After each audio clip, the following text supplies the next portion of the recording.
Recording in progress.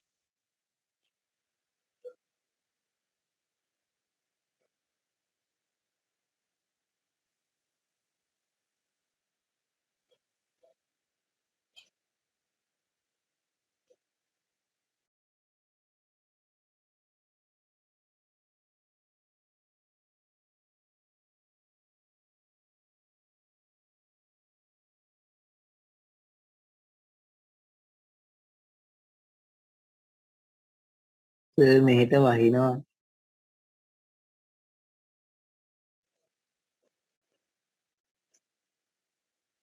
හරි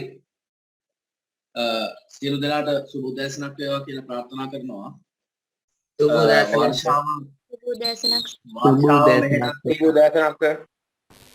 ඕගොල්ලන්ටත් තියෙනවා මටත් තියෙනවා වර්ෂාව. ඉතින් වැස්ස දැඩිව තියෙනවා නම් ඕගොල්ලන්ට පුළුවන් ඒ කියන්නේ මේක අහන් ඉන්න බැරි මට්ටමට වහිනවා නම් අකුරු ගහනවා නම් ඕගොල්ලන්ට ලෙෆ්ට් වෙලා රෙකෝඩින් එක ඉල්ල ගන්න. අපි රෙකෝඩින් දාලා තියෙන්නේ.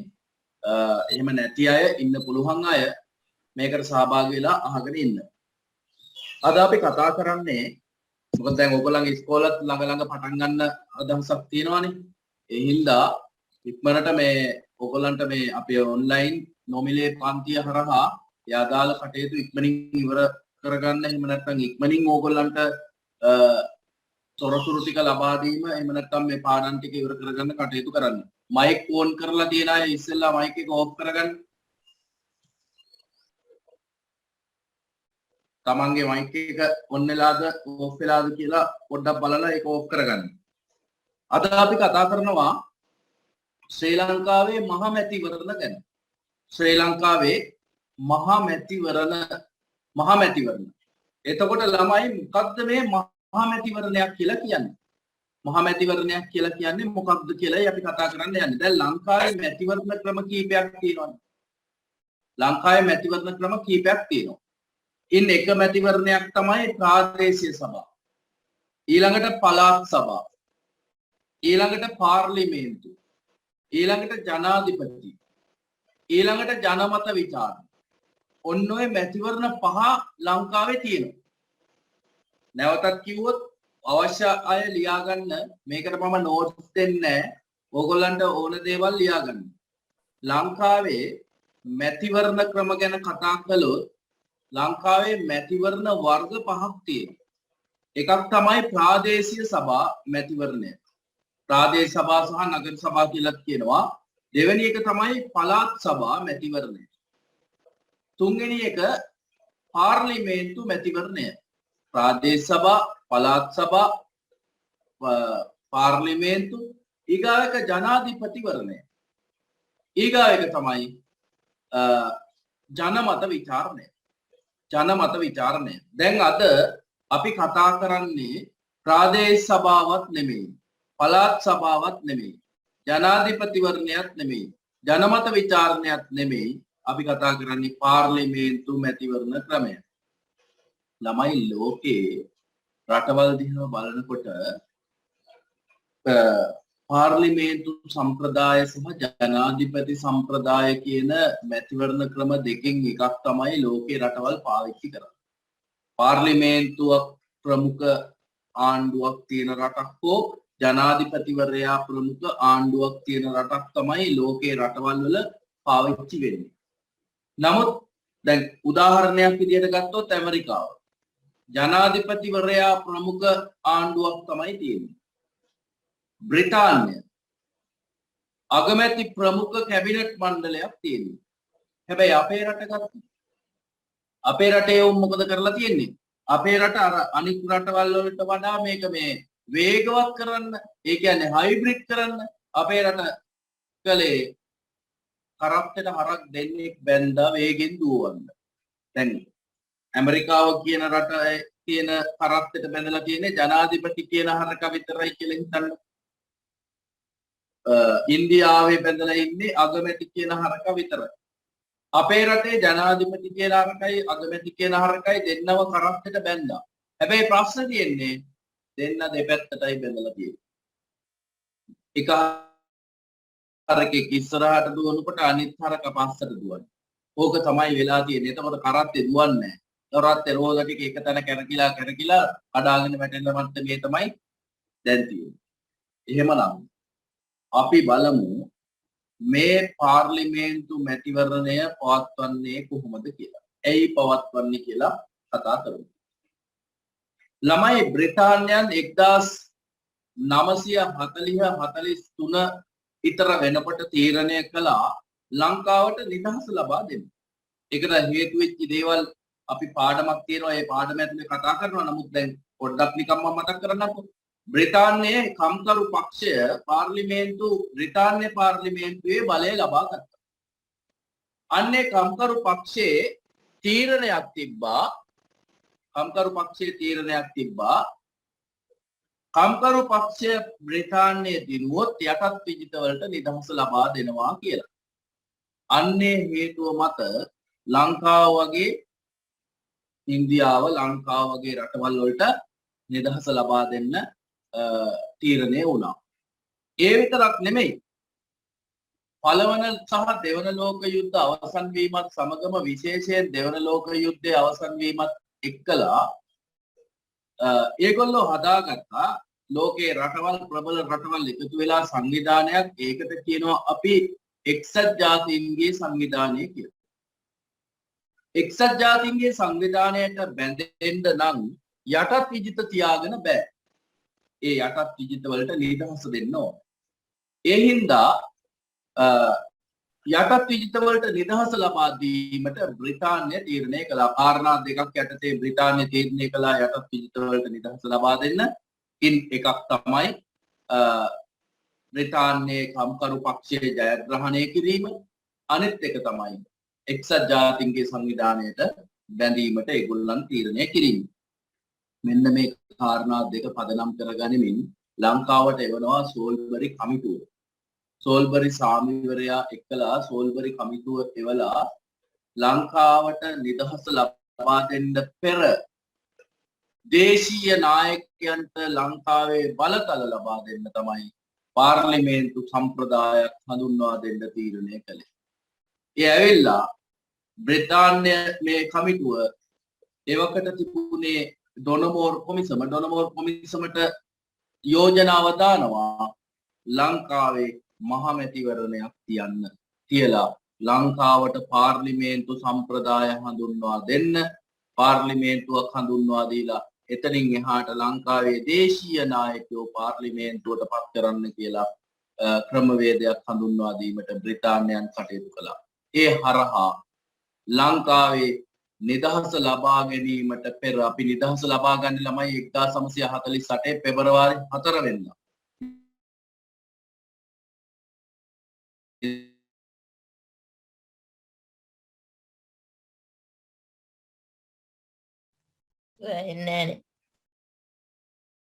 නිදහස ලැබීමට පෙර 1947 අගෝස්තු මහමැතිවරණය තියෙනවා. මේ පළවෙනි මහමැතිවරණය නැද්ද ළමයි?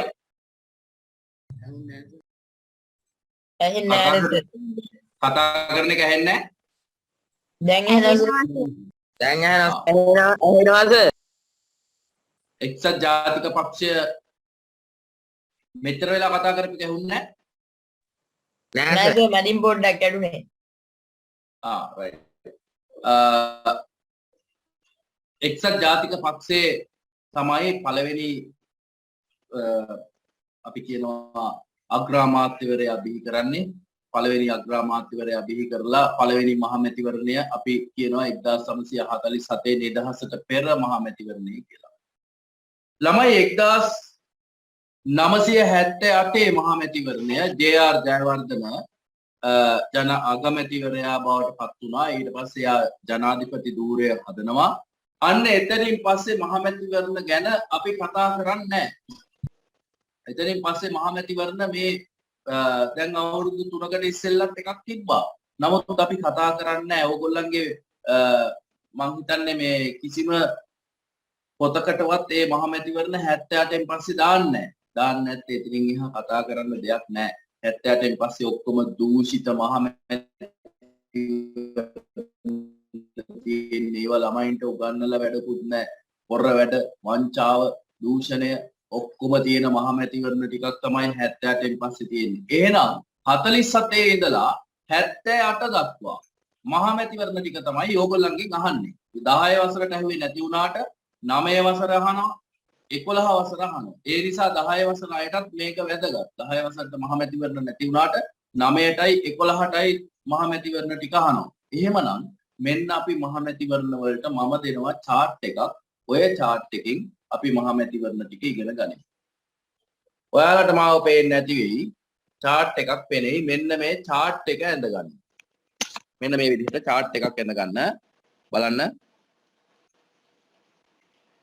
මෙන්න මෙතන ගහ ගන්න මෙහෙම මේකේ වර්ෂය. වර්ෂය ගන්න. ඒක ඇත්තට ලොකු එකක් ඕනේ නැහැ. වර්ෂය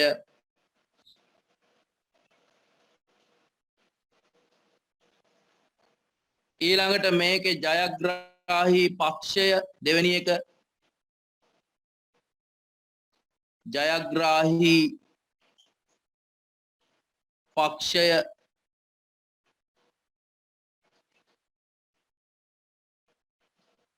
ජයග්‍රාහී පක්ෂය තුන්වෙනි එක අගමැති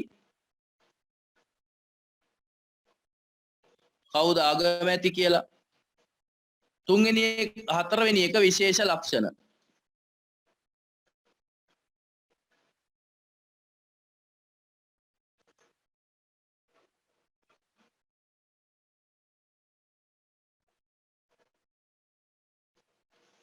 විශේෂ ලක්ෂණ එක තමයි ටිකක් ලොකුවට තියෙන්න ඕන ගහ ගන්න chart එක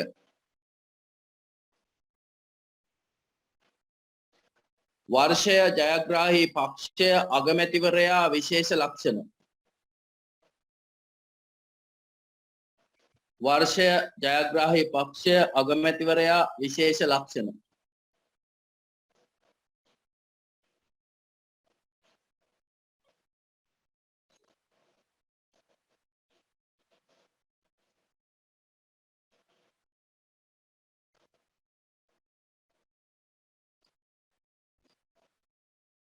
ඉක්මනින් ගහ ගන්න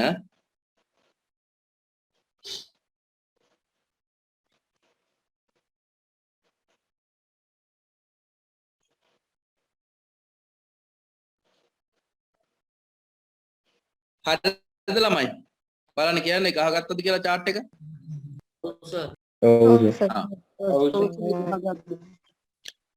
දැන් ලංකාවේ පළවෙනි මහා මැතිවරණ දැන් ඔයගොල්ලෝ කතා කරලා කියන්නේ වැරදුනාට කමක් නැහැ කිසිම ප්‍රශ්නයක් නැහැ ලංකාවේ පළවෙනි මහා මැතිවරණයේ වර්ෂය මොකද්ද 1947 ලියා ගන්න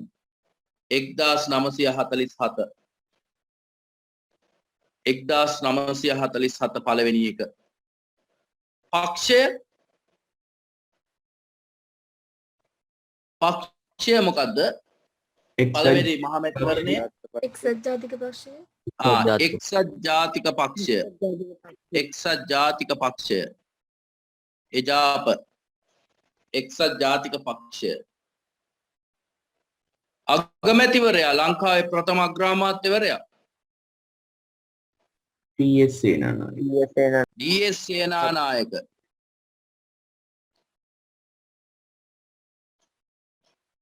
ඩී.එස්. සේනානායක මහතා ඩී.එස්. සේනානායක ඩී.එස්. සේනානායක ළමයි විශේෂ ලක්ෂණය තමයි ඊළඟ සාමාන්‍ය මහමැතිවරණයක් තියන්නේ වසර කීයෙන් කීයටද මහමැතිවරණයක් තියන්නේ වසර 5කට පහෙන් පහට වසර පහෙන් පහට එතකොට එහෙනම් 47 මහමැතිවරණය තිබ්බනම් ඊළඟ එක තියන්න ඕන කීයද 52 මැතිවරණය පෙනිපෙනී ඩී.එස්. සේනානායක මහතා තමයි ඊළඟ මහමැතිවරණයට ඡන්දය ඉල්ලන්න හිටියේ එක්සත් ජාතික පක්ෂයෙන්. නමුත් අවාසනාවන්ත විදිහට එතුමා අස්සය පිටින් වැටිලා මිය යනවා. අසු පිටින් වැටිලා මිය යනවා. ඒ ඩී.එස්. සේනානායක මහතා මිය යාම සම්බන්ධයෙන් ලොකු ප්‍රශ්න ගොඩක් තියෙනවා. අපි ඉස්සරහට ඒවා කතා කරමු. නමුත් අද වෙලාවක් නැහැ එච්චර කතා කර ඉන්න. අසුපිටින් වැටිලා මිය යනවා. ඒක කුමන්ත්‍රණයක් එහෙම නැත්නම් මිනී මැරීමක් කියලා සමහර අය හඳුන්වනවා. ඩී.එස්. සේනානායක මහතා මිය යාම. නමුත් අපි කියන්නේ ජාතියේ පියා විදිහට හඳුන්වනවා ඩී.එස්. සේනානායක. ඊටාම ගෞරවයෙන් කටයුතු කරන්න පුළුවන් එහෙම නැත්නම් ඊටාම ගෞරවයෙන් මිනිස්සු සලකපු පුද්ගලයෙක්. ඒකට හේතුව බෑකප් වාහන නැහැ. තමන්ගේ වාහනේ තමන් එලවගෙන ඊගාවට තමන්ගේ ගමේ අඩුම ගානේ ෂර්ට් එකක්වත් නැතුව අග්‍රාමාත්‍යවරයා වුණත් ඇවිදගෙන යන ඊගාවට මේ ඕන තැනකට ආරක්ෂකයෙක්වත් නැතුව ඕන තැනකට ගිහිල්ලා කතා කරන්න පුළුවන් ඊටාම සරල විදිහට හිටපු මිය යන වෙලාවේ තමන්ගේ පෙට්ටිය ගන්න අඩුම ගානේ තමන්ගේ මේ account එකක මේ තමන් මිය ගියාම එහෙම නැත්නම් මිය ගිය පුද්ගලයාගේ පෙට්ටිය ගන්නවත් සල්ලි account එකක තිබ්බ නැති මිනිස්සෙක් විදිහට තමයි මහාමාන්‍ය ඩී.එස්. සේනානායක හඳුන්වන්නේ. වලව්කාරයෙක්. නමුත් අතේ සල්ලි එකතු කරගත්ත කිසි දෙයක් නැහැ. දැන් එවුන් කොහොමද? දැන් එවුන්ගේ මේ රටේ බැංකුවල විතරක් නෙමෙයි පිට රටවල් වල බැංකුවලත් සල්ලි තියෙනවා. දැන් ඉන්න පාර්ලිමේන්තු අගමැතිවරු ඊගාවට පාර්ලිමේන්තු මන්ත්‍රී කෙනෙක් වුණා නම් හොඳටම ඇති. ඒ වගේ තත්ත්වයක් නේ දැන් තියෙන්නේ. එතකොට මහාමාන්‍ය ඩී.එස්. සේනානායක ඔච්චර ලංකාව වෙනුවෙන් සෑහෙන වැඩ කොටසක් කරපු කෘෂිකර්මාන්තය දියුණු කරන්න ඊගාවට රජරට ශිෂ්ටාචාරය ඕගොල්ලෝ දන්නවා මහවැලි සංවර්ධන යෝජනා ක්‍රමය මේ වගේ දේවල් වික්ටෝරියා රන්දෙනිගල රන්ටැඹේ වගේ ජලාශ හදන්න ගල්ඔය ජලාශය සේනානායක සමුද්‍රය බවට පත් කරලා දියවර සපේලා ලංකාවේ කෘෂිකර්මාන්තය දියුණු කරන්න ඉමහත් සේවයක් කළා තමන්ගේ අතේ සල්ලි ටික පවා වියදම් කරගෙන.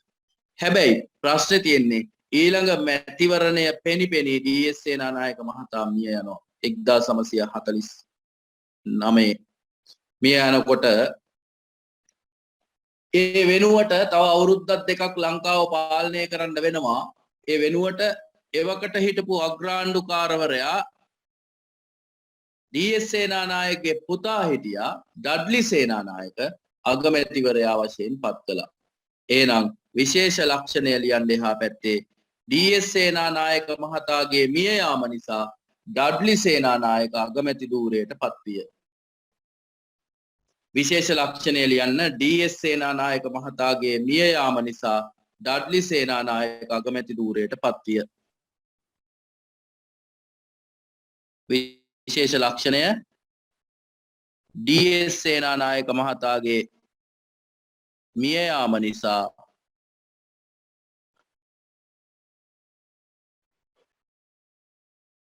Dudley Senanayake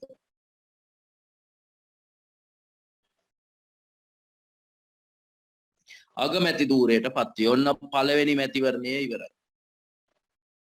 D S. සේනානායක මහතාගේ මිය යාම නිසා ඩඩ්ලි සේනානායක අගමැති ධූරයට පත් විය. දැන් කියන්න බලන්න. ඕගොල්ලෝ කියන්න බලන්න වර්ෂය මොකද්ද? පළවෙනි මහා මැතිවරණයේ 1947 ජයග්‍රාහී පක්ෂය මොකද්ද? ජාතික පක්ෂය අගමැතිවරයා කවුද? ඩී.එස්. සේනානායක. විශේෂ ලක්ෂණය මොකද්ද? ඩී.එස්. සේනානායක මහතාගේ මිය යාම නිසා ඩඩ්ලි සේනානායක අගමැති ධූරයට පත් වුණා. මෙන්න අපි යනවා 52 මැතිවරණයට. දෙවෙනි මැතිවරණය 1952 මේ මැතිවරණයට ඔගොල්ලෝ කතා කරලා ඉවරලා මයික් ඕෆ් කරන්න ටක් ගාලා. මේ මැතිවරණයට එක්සත් ජාතික පක්ෂයත් එක්කලා අනිත් පැත්තෙන් ඉල්ලනවා මේ වෙනකොට හදාගෙන තිබ්බා එක්සත් ජාතික පක්ෂයෙන් ඉවත් වෙනවා SWRD බණ්ඩාරනායක මහත්තයා. එයා හදාගෙන තිබ්බා ඔයගොල්ලෝ දන්නවා ශ්‍රී ලංකා නිදහස් පක්ෂය සංඝ වෙදගුරු ගෝවි කම්කරු කියන පංච මහා බලවේගය යොදා ගනිමින් ශ්‍රී ලංකා නිදහස් පක්ෂය ආරම්භ කරා. හැබැයි ශ්‍රී ලංකා නිදහස් පක්ෂය මේ අලුත් පක්ෂයට ප්‍රබල එක්සත් ජාතික පක්ෂය පරාජයට පත් කරන්න හැකියාවක් තිබුණේ නැහැ. ඒ නිසා 52 මැතිවරණයත් එක්සත් ජාතික පක්ෂයම ජයග්‍රහණය කරනවා. එක්සත් ජාතික පක්ෂය අගමැතිවරයා බවට පත් වෙන්නේ ඩඩ්ලි සේනානායක ඩඩ්ලි සේනානායක අගමැතිවරයා බවට පත් වෙනවා. ලියා ගන්න මේක 1952 එක්සත් ජාතික පක්ෂය ඩඩ්ලි සේනානායක අගමැති ධූරයට පත්වීම. ඩඩ්ලි සේනානායක අගමැති ධූරයට පත් වුණා. ඊළඟට ළමයි විශේෂ ලක්ෂණය මොකක්ද කියලායි අපි කතා කරන්න යන්නේ. ඩඩ්ලි සේනානායක මහතා බලයට පත් වුණාට ඩඩ්ලි සේනානායක මහතාට විරුද්ධ පාර්ශවයන් හැම වෙලේම කෑ ගහන්න පටන් ගත්තා. බඩු මිල වැඩි, ඊගාවට ආහාර මිල වැඩි, ඊගාවට අත්‍යවශ්‍ය භාණ්ඩ මිල වැඩි කියලා අගමැතිතුමාට විරෝධතා පාන්න පටන් ගත්තා. ලංකාවේ එකම අග්‍රාමාත්‍යවරයා ඉල්ලා වෙච්ච අගමැතිතුමා මොකද කරන්නේ? ඩඩ්ලි සේනානායක මහතා තමන්ගේ ඉල්ලාස් වීමේ ලිපිය ලියලා අස් වුණා. දැන් ඉන්නේ උන් ඉල්ලාස් කරන්න තියා බලෙන් ගහලා පන්නන්නවත් දුම්මල ගහලා පන්නන්නවත් බැරි උන් දැන් ඉන්නේ. දැන් අගමැති තියා පාර්ලිමේන්තු මන්ත්‍රීවරයෙක් තියා ඊගාවට හැමති කෙනෙක්වත් කොච්චර වැරදි සිද්ධ වුණත් උන් ඉල්ලාස් වෙන්නේ නැහැනේ. දැන් දැක්කනේ අර මේ ඊයේ පෙරේදා දවසක ඉල්ලාස් වෙනවා. එකකින් ඉල්ලාස් වෙච්චාම අනිත් එක තියාගෙන ඉන්නවා. ඒ කියන්නේ අපි හිතමුකෝ අමාත්‍යංශ දෙකක් තියෙනවා නම් එකකින් ඉල්ලාස් වෙනවා අනිත් එක තියාගෙන ඉන්නවා. ඔන්න මිනිස්සු අර දැක්කනේ අර කවුද එක්කෙනෙක් එක්කගෙන ගිහිල්ලා මොකද්ද මන්ද පෙන්නන්න ගියා. එතකොට ඩඩ්ලි සේනානායක එහෙම නැහැ. ඩඩ්ලි සේනානායක මොකද කරන්නේ? මෙයා ඉල්ලාස් වෙනවා බඩු මිල වැඩි කියලා මිනිස්සු කෑ ගහන්න පටන් ගත්තට පස්සේ හරි එහෙනම් අග්‍රාමාත්‍යවරයා විදියට ඒ වගකීම අරගෙන ඩඩ්ලි සේනානායක ඉල්ලාස් වුණා. මෙයා ඉල්ලාස් වෙන්නේ 1953 දී. දැන් ප්‍රශ්නයක් තියෙනවා. ඊළඟ මැතිවරණයේ තියන්න තියෙන්නේ 57. එහෙනම් 57 වෙනකන් කවුද ලංකාව පාලනය කරන්නේ? අන්න ආයෙමත් යට මේ ප්‍රශ්නයක් තියෙනවා. අග්‍රාණ්ඩුකාරවරයා එවකට හිටපු පත් කරනවා සර් ජෝන් කොතලාවල මහතාව අග්‍රාමාත්‍යවරයා වශයෙන්. ඩඩ්ලි සේනානායක මහතාගේ ඉල්ලාස් වීම නිසා සර් ජෝන් කොතලාවල මහතා අග්‍රාමාත්‍යවරයා වශයෙන් පත් වෙනවා. එහෙනම් ලියන්න විශේෂ ලක්ෂණය ඩඩ්ලි සේනානායක මහතාගේ ඉල්ලාස් වීම නිසා. ඩඩ්ලි සේනානායක මහතාගේ ඉල්ලාස් වීම නිසා. ඉල්ලාස් වීම. ඩඩ්ලි සේනානායක මහතාගේ ඉල්ලාස් වීම නිසා. සර් ජෝන් කොතලාවල අගමැති වීම. සර් ජෝන් කොතලාවල අගමැති ධූරයට පත්වීම. සර් ජෝන් කොතලාවල මහතා අගමැති ධූරයට පත්වීම. 52. එක්සත් ජාතික පක්ෂය ඩඩ්ලි සේනානායක අගමැති වෙනවා. නමුත් සේනානායක මහතාගේ ඉල්ලාස් වීම නිසා සර් ජෝන් කොතලාවල අගමැති ධූරයට පත් වුණා. හරි දැන් ඕගොල්ලෝ කියන්න බලන්න. ඔන්න දෙවෙනි මහමැතිවරණය. වර්ෂය කියන්න. 52 ජයග්‍රාහී පක්ෂය එක්සත් ජාතික පක්ෂය එක්සත් ජාතික පක්ෂය අගමැතිවරයා ඩඩ්ලි සේනානායක මහතා විශේෂ ලක්ෂණය ඩඩ්ලි සේනානායක මහතාගේ ඉල්ලාස් වීම නිසා සර් ජෝන් කොතලාවල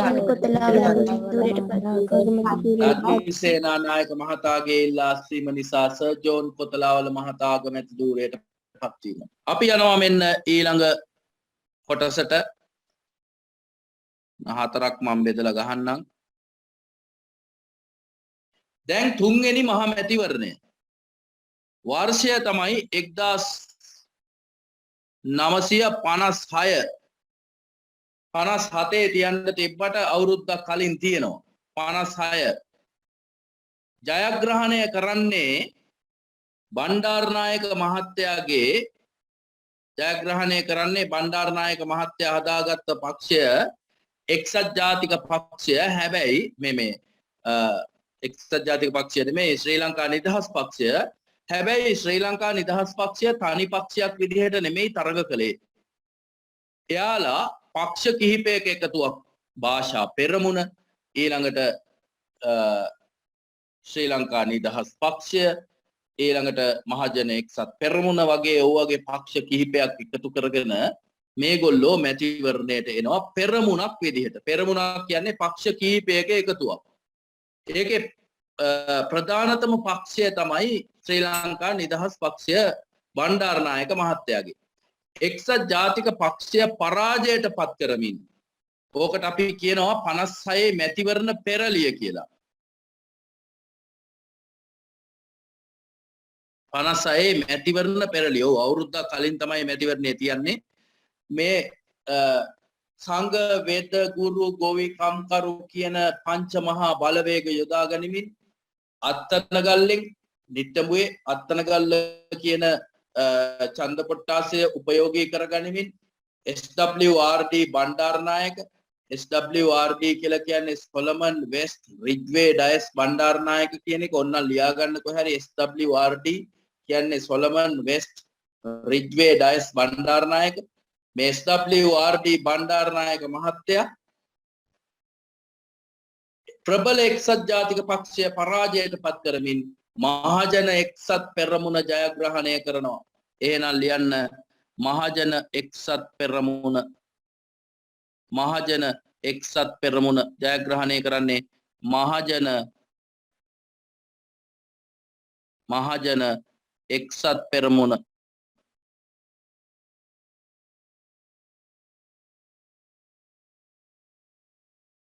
මහජන එක්සත් පෙරමුණ. අග්‍රාමාත්‍යවරයා වෙන්නේ SWRD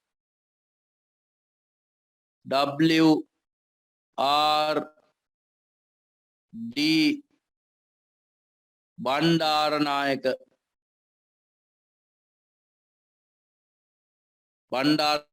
මහත්තයා. SWRD බණ්ඩාරනායක මහත්තයා අගමැතිවරයා බවට පත් වෙනවා. දැන් ළමයි 56 මැතිවරණයක් තිබ්බනම් ඊළඟ මැතිවරණය තියන්න ඕනේ කොයි අවුරුද්දේද? අවුරුදු 5කින් නම් 1961 61 තියන්න ඕනේ. හැබැයි ප්‍රශ්නය තමයි 1961 මැතිවරණයට අවුරුදු 2ක් තියෙද්දී බණ්ඩාරනායක මහත්තයා කියලා කියන්නේ පුතේ ඉරිදා දවසට එයා නිමාඩු අරගන්නවා. නිමාඩු අරගත්තට ඒ නිමාඩුව පාවිච්චි කරන්නේ කොහොමද දන්නවද? මේසේකුයි තමන්ගේ ලේකම්වරුයි තියාගෙන එයා හිටියේ කොළඹ රොස්මිට් කියන පෙදෙසේ. ඔය රොස්මිට් පෙදෙසට වෙලා මේ මිනිස්සුන්ට මූණට මූණ කතා කරන්න පුළුවන් විදියට, මිනිස්සුන්ට ප්‍රශ්න ඇවිල්ලා එයාට කියන්න පුළුවන් විදියට ඒ දිනේ එයා පාවිච්චි කළා.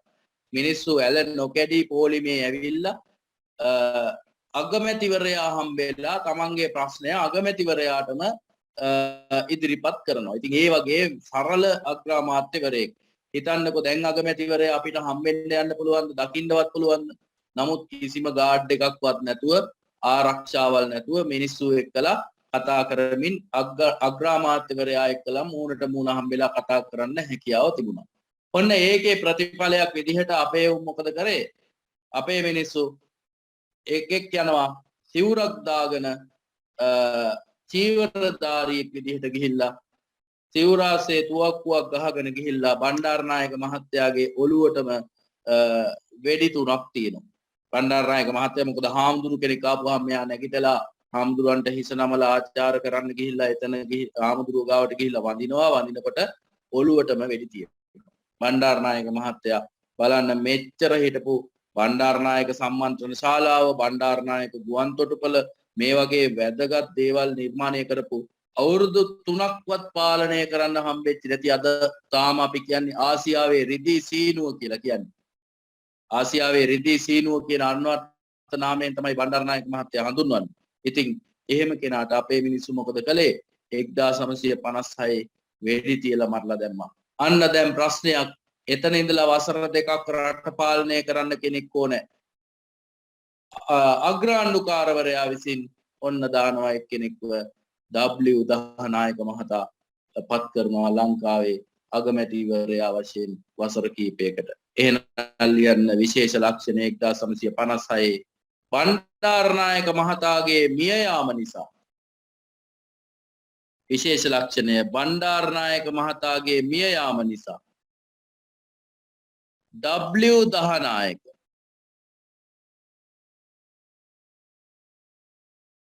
W දහනායක කියන්නේ විද්‍යානන්ද දහනායක මහතා අගමැති ධූරයට පත්විය. W දහනායක නැත්නම් විද්‍යානන්ද දහනායක මහතා අගමැති ධූරයට පත්විය. බණ්ඩාරනායක මහතාගේ බණ්ඩාරනායක මහතා මිය ගියේ ඒ වසරේමද? ඔව් බණ්ඩාරනායක මහත්තයා මිය යන්නේ 1959. බණ්ඩාරනායක මහතාගේ මිය යාම නිසා වසර 3යි යා පාලනය කළේ. W දහනායක මහතා අගමැති ධූරයට පත්විය. සර් මොකක්ද කියයි කියන්න බැහැන්නේ නැහැ පස්සේ ඉඳ. බණ්ඩාරනායක මහතාගේ මිය යාම නිසා W දහනායක මහතා අගමැති ධූරයට පත්විය. 59 දී බණ්ඩාරනායක මහත්තයා මිය යනවා. W දහනායක අගමැති වෙනවා. දැන් කියන්න බලන්න ඕගොල්ලෝ තුන්වෙනි එක වර්ෂය 1956 ජයග්‍රහණය කරන පක්ෂය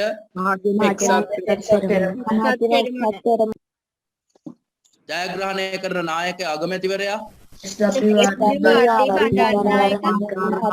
විශේෂ ලක්ෂණය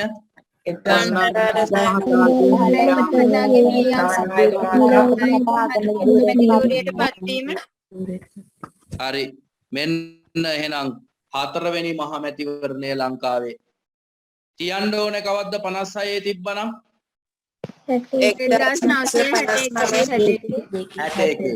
61 තියන්න නැතුව 1960 තියෙනවා 1960 හරිද 60 මාර්තු 19 ඕක ලියාගන්න මොකද 1960 මහමැතිවරණ දෙකක් තිබ්බා ලංකාවේ මහමැතිවරණ දෙකක් තිබ්බ එකම අවුරුද්ද 1960 මාර්තු 19යි 1960 ජූලි 20යි ඒ හින්දා තමයි මාර්තු 19 කියලා ලියාගන්න වෙන්නේ 1960 මාර්තු 19 දැන් එහා පැත්තෙන් මහජන එක්සත් පෙරමුණෙන් ඡන්දය ඉල්ලනවා W දහනායක එක්සත් ජාතික පක්ෂයෙන් ඉල්ලනවා ඡන්දේ නැවතත් ඩඩ්ලි සේනානායක දැන් ඩඩ්ලි සේනානායක ඡන්දය ඉල්ලලා ඩඩ්ලි සේනානායක ජයග්‍රහණය කරනවා එහෙනම් ජයග්‍රාහී පක්ෂය එක්සත් ජාතික පක්ෂය ජයග්‍රාහී පක්ෂය එක්සත් ජාතික පක්ෂය අගමැතිවරයා බවට පත් වෙන්නේ අර ඉස්සෙල්ලා ඉල්ලා අස්වෙච්ච Dudley Senanayake Dudley Senanayake Dudley Senanayake අගමැතිවරයා බවට පත් වෙනවා 1960 මාර්තු 19 එක්සත් ජාතික පක්ෂයේ ඩඩ්ලි සේනානායක මෙන්න දැන් ඩඩ්ලි සේනානායක කීවෙනි වතාවටද ළමයි ලංකාවේ අග්‍රාමාත්‍යවරයා බවට පත් වෙන්නේ දෙවෙනි වතාවට හොඳට කල්පනා කරලා බලන්න තුන්වෙනි වතාවට ඇයි DS සේනානායක මිය ගිය වෙලාවේ ඩඩ්ලි සේනානායක අගමැති වුණා ඊගාවට ඡන්දයෙන් ඊළඟ ඡන්දයෙන් 1952 මැතිවරණය ජයග්‍රහණය කළා දැන් ආයේ 60 මැතිවරණය ජයග්‍රහණය කළා 60 මැතිවරණයේ ඔන්න ප්‍රශ්නේ තමයි රාජාසන කතාව කියන්නේ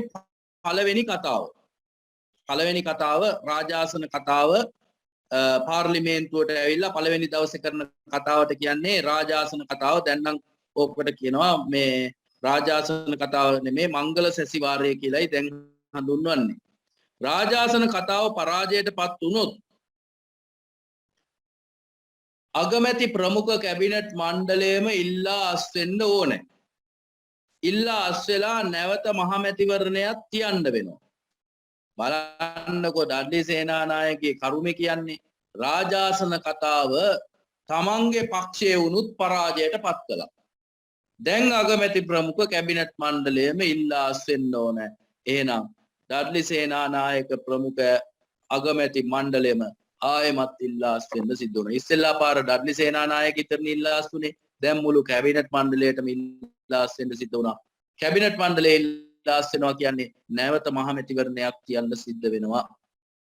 එහෙනම් ලියන්න විශේෂ ලක්ෂණය තමයි රාජාසන කතාව පරාජයට පත්වීම නිසා. රාජාසන කතාව පරාජයට පත්වීම නිසා. රාජාසන කතාව පරාජයට පත්වීම නිසා.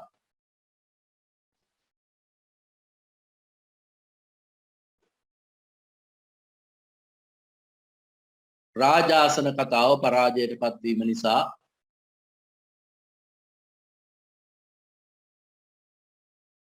ඩඩ්ලි සේනානායක ප්‍රමුඛ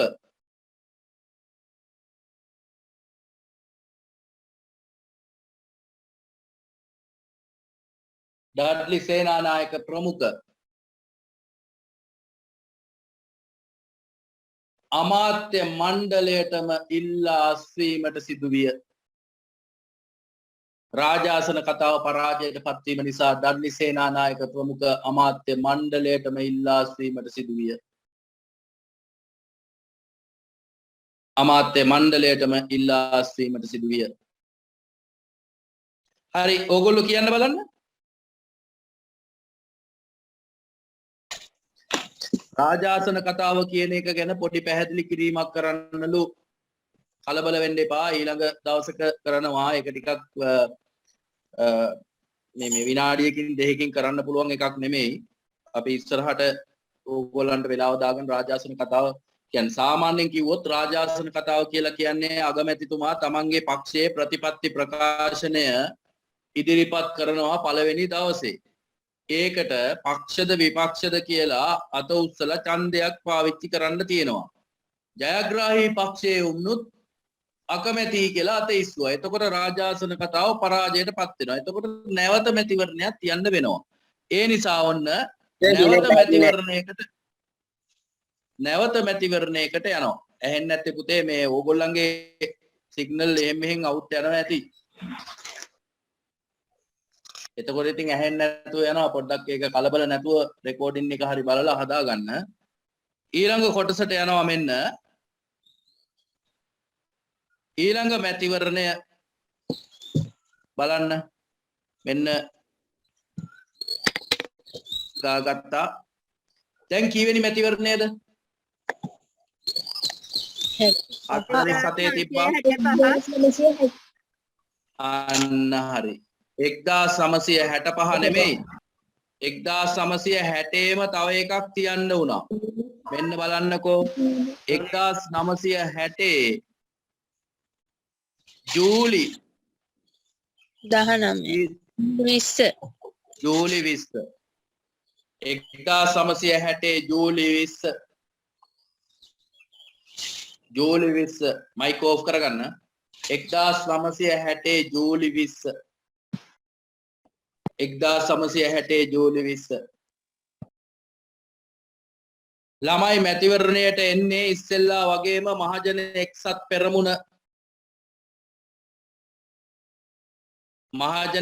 පෙරමුණ ඕගොල්ලෝ ඔය මයික් කැමරා ඕෆ් කරගන්නකෝ. 1960 ජූලි 20 මතක තියාගන්න එකම අවුරුද්ද මහමැතිවරණ දෙකක් තිබ්බ. ලංකාවේ වෙන කිසිම අවුරුද්දක මහමැතිවරණ දෙකක් තිබුණේ නැහැ. 1960 මාර්තු 19යි 1960 ජූලි 20යි කියන දෙක තමයි එකම අවුරුද්ද කොච්චර වියදමක් දරනවද කියලා හිතන්නකෝ. අපි ඊළඟ දවසක කතා කරමු කොහොමද මහමැතිවරණයක් තියන්නේ කියලා. ජනාධිපතිවරණයක් තියන්නේ කොහොමද? ප්‍රාදේශ සභා මැතිවරණයක් තියන්නේ කොහොමද? ඒකට මිලියන ගාණක් සල්ලි වියදම් කරනවා. ඒ මිලියන ගාණක් වියදම් කරලා වුණ තව මැතිවරණයක් තියෙනවා. ඒකේ ඉල්ලනවා ඡන්දේ වෙනද වගේම මහජන එක්සත් පෙරමුණ ජයග්‍රහණය කරනවා. මහජන එක්සත් පෙරමුණ මහජන එක්සත් පෙරමුණ ජයග්‍රහණය කරන්න. මහජන එක්සත් පෙරමුණ. කවුද මහජන එක්සත් පෙරමුණේ නායිකාව? ලෝකයේ ප්‍රථම අග්‍රාමාත්‍යවරිය වශයෙන් සිරිමාව බණ්ඩාරනායක අන්න හරි. ලියාගන්න සිරිමාවෝ බණ්ඩාරනායක මැතිනිය. සිරිමාවෝ බණ්ඩාරනායක මැතිනිය. විශේෂ ලක්ෂණය තමයි ලෝකයේ ප්‍රථම අග්‍රාමාත්‍යවරිය අත්තනගල්ල සීට් එක අත්තනගල්ල ආසනයෙන් බිහි වෙනවා. ලංකාවෙන් බිහි වෙන්නේ ලෝකයේ ප්‍රථම අග්‍රාමාත්‍යවරිය. මුළු ලෝකෙම පළවෙනි අග්‍රාමාත්‍යවරිය බිහි වෙනවා. ඕගොල්ලෝ ඉන්ටර්නෙට් එකෙන් ගහලා බලන්න කෙලින්ම වැටෙන්නේ සිරිමාවෝ බණ්ඩාරනායක ශ්‍රී ලංකා කියලා අත්තනගල්ල කියලා වැටෙනවා සීට් එක. ලෝකයේ ප්‍රථම අග්‍රාමාත්‍යවරිය සිරිමාව ලෝකයේ දිනපු කාන්තාවක්. සිරිමාවෝ බණ්ඩාරනායක මැතිනිය. විශේෂ ලක්ෂණය ලෝක ප්‍රථම අග්‍රාමාත්‍යවරිය. ඊළඟට මෙන්න 60 මැතිවරණය දැන් ඉවරයි. 60න් පස්සේ තියන්න ඕන 1965 මැතිවරණය. 1965 නැවතත් එනවා එක්සත් ජාතික පක්ෂය. එක්සත් ජාතික පක්ෂය කවුද ළමයි දිනන්නේ අගමැතිවරයා? ඩඩ්ලි සේනානායක මහතා. ඩඩ්ලි සේනානායක කීවෙනි වතාවටද? හතරවෙනි වතාවට. ඉල්ලා අස්වෙනවා ඉවරෙකුත් නැහැ. දිනනවා ඉවරෙකුත් නැහැ. ඊගාවට මේ රාජාසන කතාවත් පරදිනවා. ආයෙ දිනනවා. හිතන්නකෝ කොහොමද කියලා. ඩඩ්ලි සේනානායක අව්‍යාජ මිනිස්සු. Dudley Senanayake. Dudley Senanayake. Dudley Senanayake 1965 එක්සත් ජාතික පක්ෂය.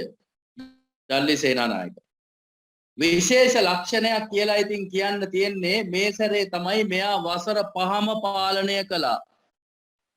කවදාවත් නැතුව සිරිමාවෝ බණ්ඩාරනායක මැතිනියත් වසර 5ම පාලනය කළා.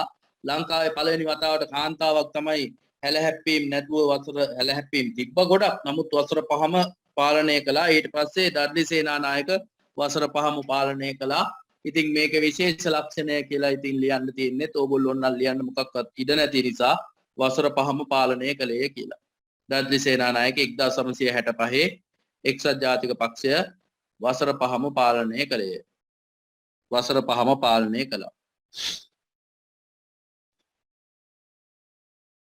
ඊළඟ මැතිවරණය 65 නම් මොකද්ද යන්න ඕනේ? 1970.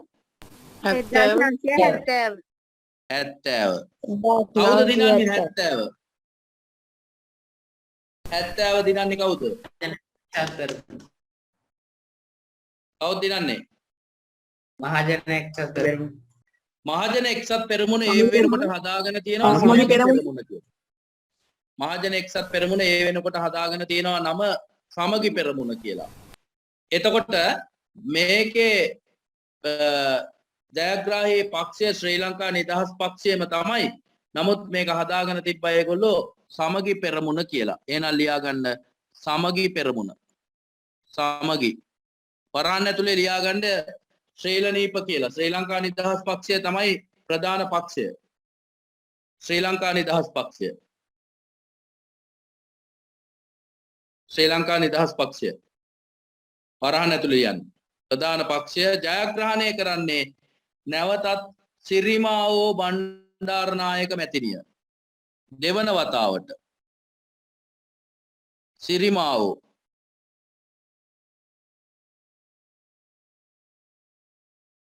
සිරිමාවෝ බණ්ඩාරනායක මැතිනිය ජයග්‍රහණය කරනවා දෙවෙනි වතාවට. මොකක්ද ළමයි විශේෂ ලක්ෂණය? 72 1972 දී මෙයා හදනවා මොකද්ද? පළවන ජන අන්න හරි. පළවන ජනරජ ආණ්ඩු ක්‍රම ව්‍යවස්ථාව මේක තමයි විශේෂ ලක්ෂණය. 1972 පළවන ජනරජ ආණ්ඩු ක්‍රම ව්‍යවස්ථාව සකස් කිරීම. සර් 1970 ජයග්‍රාහී පක්ෂය මොකද්ද? සමගි පෙරමුණ. සමගි පෙරමුණ. සමගි පෙරමුණේ ප්‍රධාන පක්ෂය ශ්‍රී ලංකා නිදහස් පක්ෂය. වරාන්න තුල ලියා ගන්න. සමගි පෙරමුණේ ප්‍රධාන පක්ෂය තමයි ශ්‍රී ලංකා නිදහස් පක්ෂය. සමගි පෙරමුණ සිරිමාවෝ බණ්ඩාරනායක මැතිනිය විශේෂ ලක්ෂණය තමයි 1972 පළවන ජනරජ ව්‍යවස්ථාව. ඔව් අහනවා මෙයා කොච්චරකල් පාලනය කරනවාද කියලා. වසර 5කින් මැතිවරණය තියන්න තිබ්බට වසර 5කින් තියන්නේ නැහැ. තියන්නේ නැතුව මෙයා වසර 7ක් ඉන්නවා. 7ක් හිටපු එකේ ප්‍රතිඵලය දන්නවද? මෙන්න ප්‍රතිඵලය. වසර 7ක් හිටියා බලෙන් මැතිවරණයක් තියන්නේ නැතුව.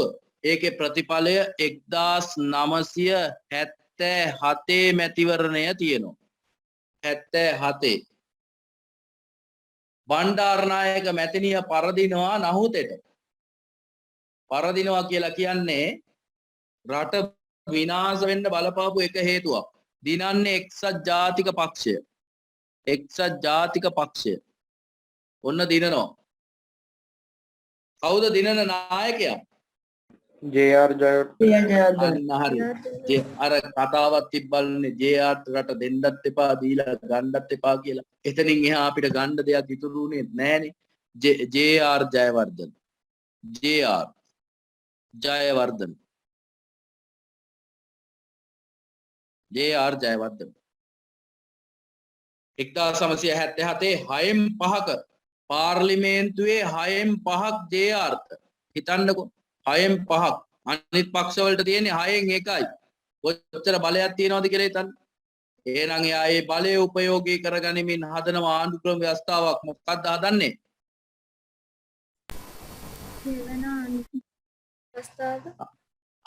බලය යොදා ගනිමින් මෙන්න විශේෂ ලක්ෂණය 1978 දෙවන ජනරජ ආණ්ඩු ක්‍රම ව්‍යවස්ථාව.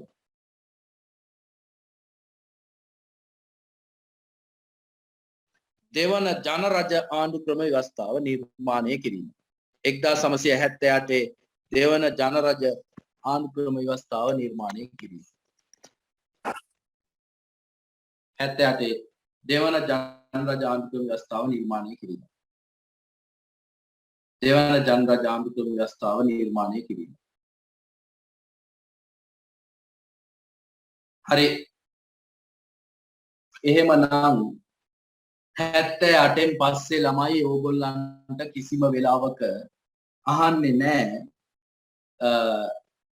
මැතිවරණ ගැන.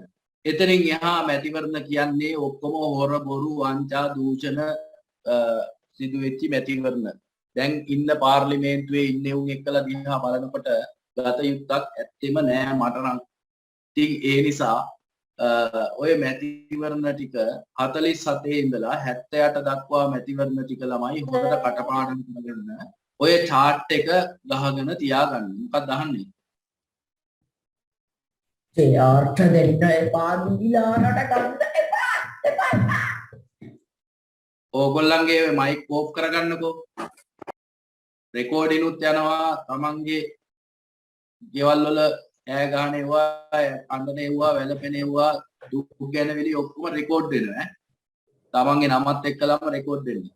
ඒ හින්දා මේ පොඩ්ඩක් කල්පනාවෙන් වැඩ ටික කරගෙන යන්න. හරි. මැතිවරණ ගැන මොකක් හරි ප්‍රශ්නයක් තියෙනවද? ආන්න. සර් 1970 විශේෂ ලක්ෂණය මොකද්ද? 1970 විශේෂ ලක්ෂණයට ලියුවේ මොකද්ද? 1970 විශේෂ ලක්ෂණය තමයි 72 දී තමයි පටන් ගන්නෙ 72 පළවන ජනරාජ්‍ය ආණ්ඩුක්‍රම ව්‍යවස්ථාව සකස් කිරීම 72 පළවන ජනරාජ්‍ය ආණ්ඩුක්‍රම ව්‍යවස්ථාව සකස් කිරීම ළමයි 78න් පස්සේ විවෘත ආර්ථිකය ආරම්භ වෙනවා විවෘත ආර්ථිකය කියලා කියන්නේ ඕන කෙනෙකුට ඕන දෙයක් කරන්න පුළුවන් ඕන රැකියාවක නිරත වෙන්න පුළුවන් විවෘත ආර්ථික ලක්ෂණත් එක්කලා විවෘත ආර්ථිකය කියන එක ඉතින් අපි වෙන දවසක කතා කරමු අද වෙලාවක් නැහැ. ඒ එක්කලා අපේ රට ලොකු වෙනසකට භාජනය වුණා. මුදල මත හැම එකම අනුම ගානේ රුපියල් 50000ට මිනි මරණ තැනට ලංකාව පත් වෙන්න පටන් ගත්තා. මිනිහෙක් මරලා දානවා 50000ට මේ සල්ලි මත. මුදලම තමයි. දැන් බලන්නකෝ මුදල් නැතුව මොකද්ද කරන්න පුළුවන් කියලා. මේ බස් එකේ අනේ අද නම් සල්ලි නැහැ මට යන්න විදියක් නැහැ කිව්වොත් මගදී බස් යනවා. ඒ තරම් දැනක් දැන් ඇවිල්ලා තියෙන්නේ මුදලම තමයි. මුදල්ම තමයි. ඉතින් ඒ හින්දා මේ විවෘත ආර්ථිකයත් එක්කලා දැන් දේශපාලනයේ ඊට වඩා ලොකු වෙනසකට භාජනය වෙලා තියෙනවා. අපි ලබන සතියේ නම් ඔන්න අද අපි කතා කළා එක දවසක් කතා කරා ආණ්ඩුක්‍රම ව්‍යවස්ථා අද කතා කළා ශ්‍රී ලංකාවේ මහමැතිවරණ. ඊළඟට අපි ලබන සතියේ තවත් ඕගොල්ලන්ට මොනවා හරි ප්‍රශ්න තියෙනවා නම් ඕගොල්ලෝ මට කතා කරලා කියන්න මෙන්න මේවා අපිට කළොත් හොඳයි කියලා. එතකොට ඒවා කරන්න ඔබට අවස්ථාව ලබා දෙනවා. ලබන සතියේ එහෙනම් අපි නැවත සිතියමකට යමු. සිතියල් ලකුණු කරන්න ඕගොල්ලන්ට වෙනම සිතියන් මම PDF එකකුත් දෙනවා. ඔක්කොම සිතියන් ගහලා මම එහෙම හිතාගෙන ඉන්නවා. ඕගොල්ලන්ට තව ටිකක් පහසු වෙන්න. එහෙනම් ලබන සතියේ සිතියන් ටික පොඩ්ඩක් බලන් ඉන්න අපි සිතියමක් කරමු. ඔබ සියලු දෙනාට සුබ දවසක් වේවා කියලා ප්‍රාර්ථනා කරනවා. ඒ අතර 11 වසර ළමයි ඉන්නවා නම් මතක තියාගන්න අපේ අර පින්තූර 10 11 පින්තූර ආශ්‍රිත නිබන්ධනය එක්කලා සෙමිනාර් එක කරනවා. ඒක බ්‍රහස්පතින්දා 6:00 ඉඳලා මං හිතන්නේ 11 විතර වෙනකම් කරන්න වෙයි. 10 11 විතර වෙනකම් ඒ පොත් අරගෙන තාම අපේ ගෲප් එකට එකතු වෙලා නැත්නම් ඒ කියන්නේ පොත අරගෙන තියෙනවා. නමුත් එක ගෲප් එකක් අතර තියෙනවා 10 11 පින්තූර ආශ්‍රිත සම්මන්ත්‍රණය කියලා. දෙන්න පුළුවන් සර්. මොකද්ද?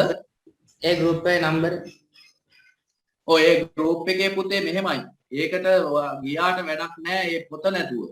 මේ පොත නැතුව බලන් හිටියට වැඩක් නැහැ. මොකද ප්‍රශ්න තියෙනවා. ලියා ගන්න විදියක් නැහැනේ. එතකොට අපි නම්බර එකක් දාලා තියෙනවා. එයාට කතා කරලා එහෙම වුණොත් මේ ඔයාලට මේ පොත ඉල්ල ගන්න වෙනවා PDF එක. අරගෙන ඊට පස්සේ තමයි එයා ගෲප් එක එවන්නේ. නැත්තම් නිකන් එයාගේ නම්බර එක දෙන්නකෝ. හරි නම්බර එක මම දාන්නම්. ඔයා මොකේද ඔයාලා මොන ගෲප් එකකට දාන්න ඕනේ? හරි මගේ නම්බර එකට මැසේජ් එකක් දාන්නකෝ. එතකොට මම ඒකට එවන්නම්. WhatsApp එකට මැසේජ් එකක් දාන්න. එතකොට මම ඒකට එවන්නම්. සර්. එහෙමනම් 11 වසරේ ළමයි විතරයි ඈ. 10 9 එහෙම එකට සම්බන්ධ වෙන්න එපා. 11 වසරේ මේ පාර විභාගෙ ලියන අයට විතරයි ඒක තියෙන්නේ. බ්‍රහස්පතින්දා 30 වෙනිදා සම්මන්ත්‍රණය. එහෙමනම් අද අපි මෙතනින් නවතිනවා. ඔබ සියලු දෙනාට සුබ දවසක්. ආයුබෝවන්.